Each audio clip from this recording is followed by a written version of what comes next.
क्यों मम्मी जी? क्या हुआ बहू, इतनी गुस्से में क्यों लग रही हो?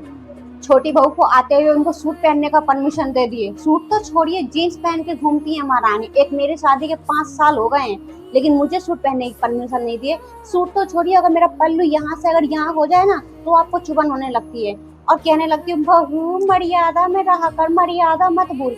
अब कहाँ गई मम्मी आपकी मर्यादा? अरे बहू, तब जमाना दूसरा था और अब जमाना दूसरा है। हमें अपनी सोच जमाने के साथ ही बदल लेनी चाहिए। हाँ तो मम्मी जी, वो जमाना दूसरा था, अब तो जमाना आ गया है। अब मुझे पहनने दीजिए सूट। क्या सोच के सूट नहीं पहनने देती हैं कि मुझ पे अच्छा नहीं लगेगा? बताइए। अच्छी कहती हैं लोग, सास ही अपनी दोनों बहुओं में मन मुटाव कराती हैं। ये क्या, कुछ ज्यादा जबान नहीं लगाने लगी हो तुम? चुपचाप जैसे रह रही थी वैसे रहो, जो पहन रही थी वो पहनो। मैं कुछ नहीं जानती, शाम तक मेरे लिए 2 नाइटी और 2 सूट आ जाना चाहिए, वरना गर्मी में साड़ी नहीं पहना जाएगा।